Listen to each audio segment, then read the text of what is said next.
I wish I never bought a home.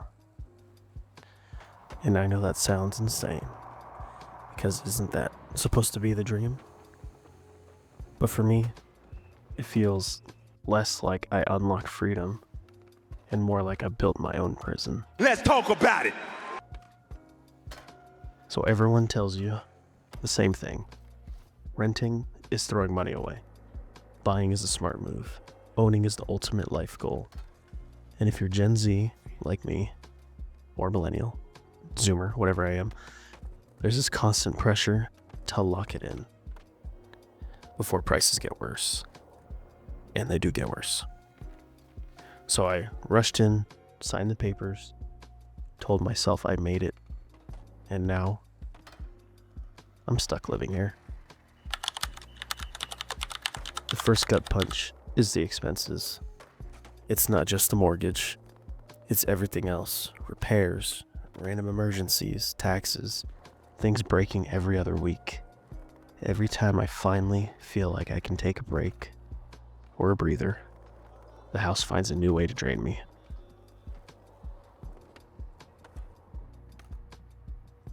For example, when we bought the house, we knew we had to replace the roof.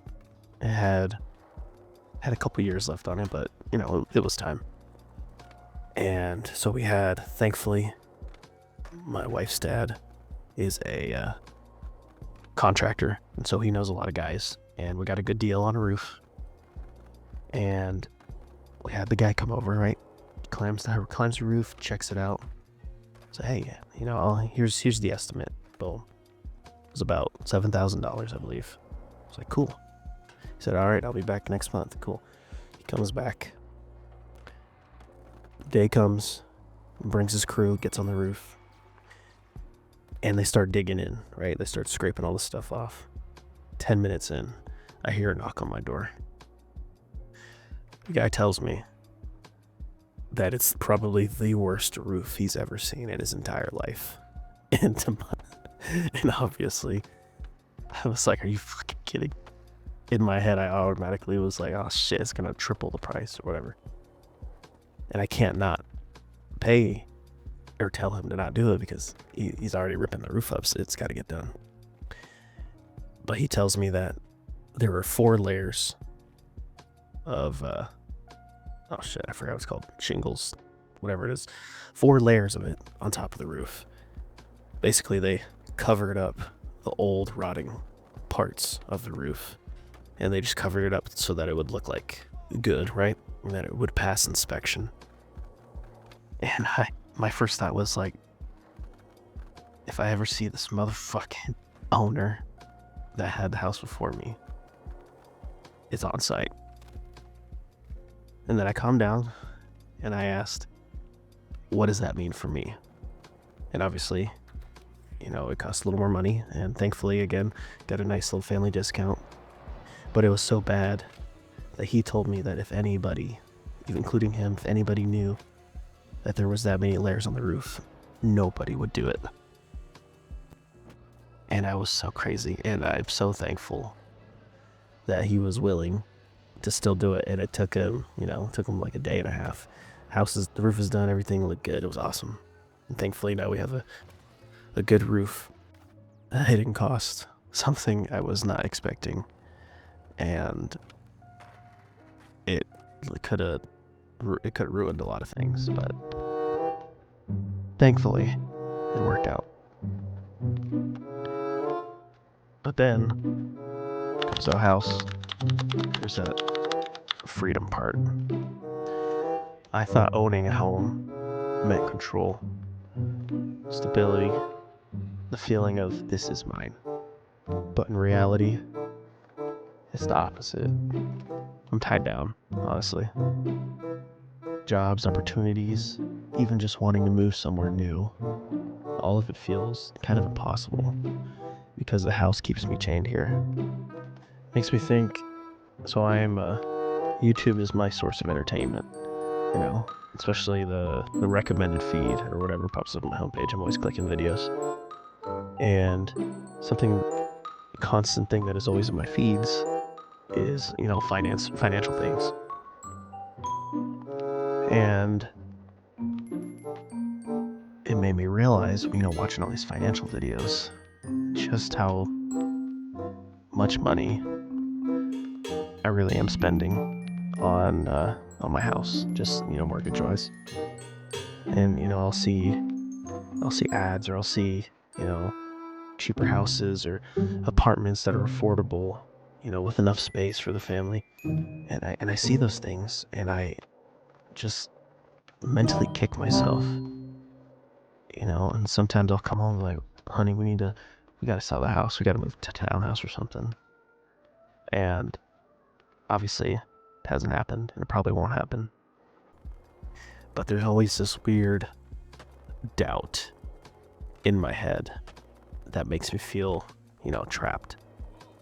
Again, like I'm stuck where I'm at in the house because of the amount of, money and effort that have to constantly put into it.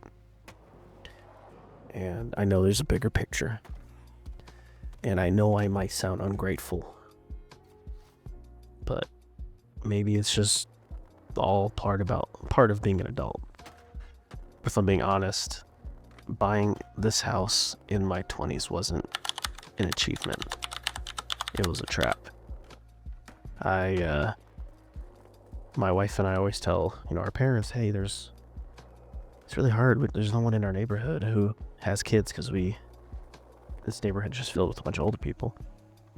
And my in-law said, well, duh, nobody your age has a house. So of course you're not going to be surrounded by people your own age. You guys, haven't achieved something that is very hard.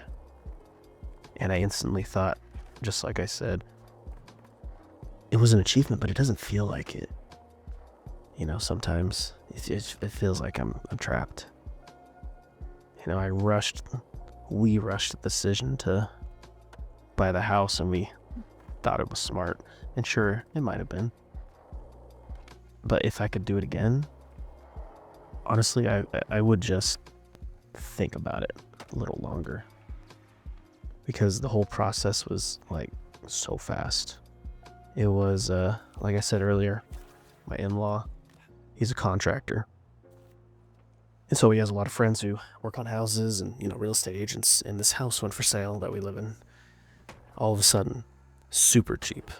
Well, cheaper than most other houses. Thus, he thought, we could, try to, apply and see if we can afford it. And I remember we looked at the house, and the guy who owned it before us didn't take care of the house. It was kind of in rough shape. And so my immediate thought was like, hell no, I don't want to buy this janky ass house. But my father-in-law was, constantly telling us, there's no way you guys can afford, another house, or another house is not going to pop up that is this pristine, as in, the value of it.